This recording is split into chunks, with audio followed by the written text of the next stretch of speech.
all of you. Mohan Malti teachers training college से मैं मनोज कुमार तिवारी। इस कठिन परिस्थिति में भी मोहन मालती शिक्षक प्रशिक्षण महाविद्यालय आपको ऑनलाइन सेवा, वीडियो, पीडीएफ के माध्यम से सभी चीज़ें पहुंचा रहा है आपके पास, जिससे आप सफलता की ओर आगे बढ़ें। जूम ऐप के माध्यम से भी क्लासें ली जा रही हैं, लेकिन कुछ बच्चों के फ़ोन हमारे पास व्हाट्सएप भी आए तो उनको ये नहीं पता चल रहा है कि हमारी क्लास कब है, कैसे। तो आप कॉलेज की वेबसाइट पे आप देख लीजिए कि आपका पीडीएफ कौन सा है। जो आपका पेपर होगा वो पहले लिखा होगा S7, F7, S4, जो भी पेपर है वो पीडीएफ डीएलएड वालों का है। जो C9 या CC3 करके वो बीएड वालों के लिए है।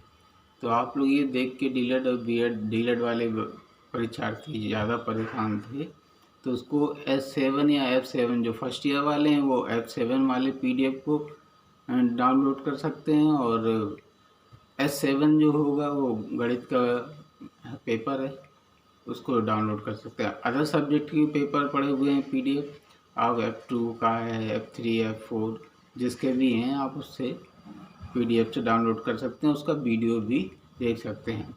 तो आज मैं बीएड से डीएलएड से फर्स्ट ईयर की क्लास लेने जा रहा हूँ। डीएलएड फर्स्ट ईयर का टॉपिक है हमारा नंबर एंड नंबर सिस्टम, संख्या और संख्यान पद्धति। संख्या और संख्यान पद्धति होती क्या है?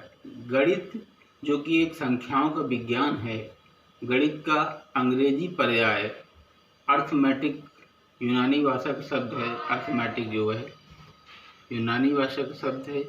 ये शब्द अर्थमोस से बना हुआ है।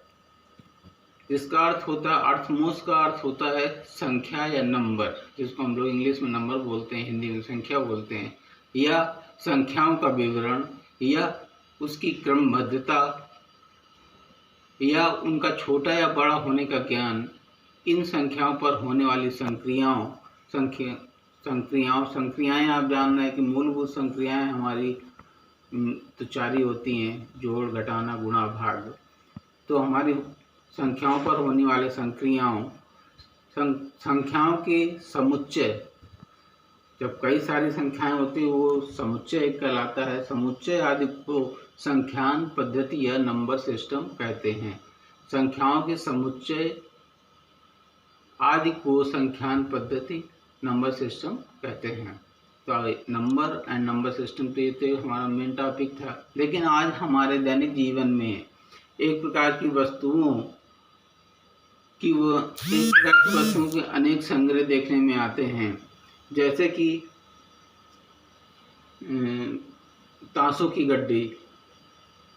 कई सारे ताश होते हैं, ताश तो एक ही होता है ताश की गड्डी में, लेकिन 52 पत्ते होते हैं उसके। तो इसी तरह ताशों की गड्डी। लोगों की भीड़, तो लोगों की भीड़ में कई लोग होते हैं, एक व्यक्ति नहीं होता है, समूह होता है पूरा। तो लोगों की भीड़। क्रिकेट टीम एक व्यक्ति से नहीं बनती है। जब तक 11 खिलाड़ी नहीं होंगे तो क्रिकेट टीम नहीं बनेगी। क्रिकेट टीम आदि हम समुच्चय के अंतर्गत रख सकते हैं। इसी प्रकार गणित में अनेक संग्रह देखने को मिलते हैं, जैसे 10 से कम विषम धन पूर्णांक जैसे 1, 3, 5, 7, 9 डैश। भिन्न प्रकार के समूह को समुच्चय कहा जाता है। समुच्चय का अर्थ है सुपरिभाषित वस्तुओं का संग्रह। समुच्चय का अर्थ है सुपरिभाषित समुच्चय का संग्रह, जहाँ समुच्चय को इकट्ठा किया गया हो, एकत्रित किया गया हो।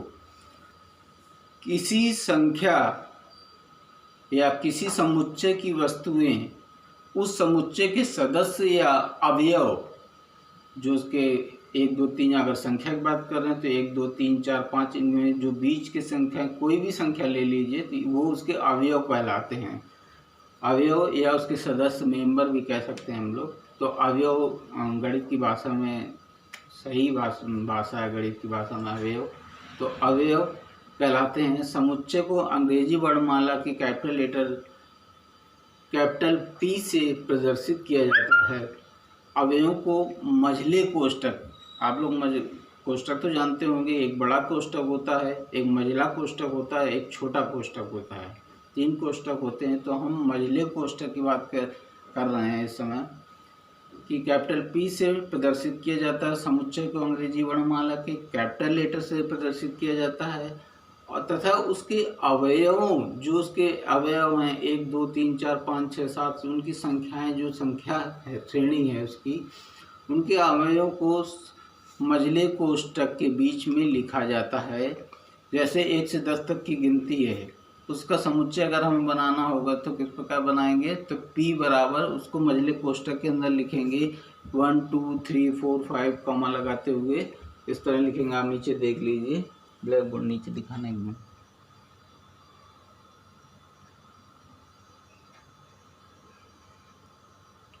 बस ऊपर नहीं ऊपर। तो समुच्चय के अवयव को हमने देखा भी कि P कैपिटल P से डिनोट करते हैं और मझले कोष्ठक के अंदर उनके अवयव को रखते हैं। अब हम बात करते हैं संख्याओं की। तो संख्याएं कितने प्रकार की होती हैं, जैसे प्राकृतिक संख्या जिसको नेचुरल नंबर बोलते हैं, वे संख्याएं जो 1 से प्रारंभ होकर अनंत तक जाती हैं, उनकी कोई सीमा नहीं होती, इनफाइनाइट तक जाती हैं, वो क्या कहलाती हैं, प्राकृत संख्याएं कहलाती हैं। इसको हम अंग्रेजी वर्णमाला के कैपिटल N से प्रदर्शित करते हैं। तो N बराबर होता है, अगर लिखेंगे प्राकृत संख्याएं के बारे में, तो N बराबर 1 2 3 4 dash dash dash dash infinite तक, ठीक है। अगर उसके समुच्चय की बात करते हैं हम, तो किस तरह लिखेंगे, मझला कोष्ठक लगाएंगे और कॉमा उसके अंदर लिखेंगे 1 2 3 4 डैश डैश डैश इनफाइनाइट और मझला कोष्ठक से उसे बंद कर देंगे। इस तरह समुच्चय को हम लोग प्रदर्शित करते हैं। इसी के अंदर प्राकृत संख्या के अंदर ही हम अगर बात करें तो कई संख्याएं आती हैं। इन्हीं संख्याओं में से यदि 1 3 5 7 9 11 डैश डैश डैश आदि का समूह बनाया जाए तो विषम प्राकृत संख्याएं बनती हैं या कहलाती हैं। जो संख्याएं बनती हैं वो विषम प्राकृत संख्या कहलाती हैं। जैसे 1 3 5 7 9 11 आदि क्या है, हमारी विषम प्राकृत संख्या हैं। इसी के अंदर देखेंगे सेकंड पॉइंट, यदि 2 4 6 8 10 डैश डैश डैश जो भी संख्याएं आगे आने वाले हैं का समूह बनाया जाए तो वह क्या कहलाएंगी, सम प्राकृत संख्याएं कहलाती हैं।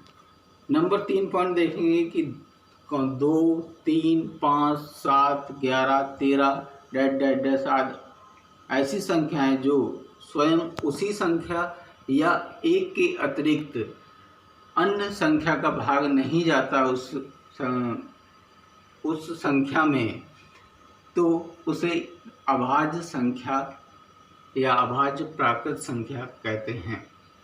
चौथा पॉइंट है इसका कि 4 6 8 10 डैश डैश डैश आदि ऐसी संख्याएं हैं जो स्वयं उसी संख्या या वह एक के अतिरिक्त अन्य किसी संख्या या संख्याओं का भाग नहीं जाता है, तो इन्हें क्या कहेंगे, संयुक्त प्राकृत संख्या कहेंगे। और इसके बाद आता है सम संख्याएं और विषम संख्याएं।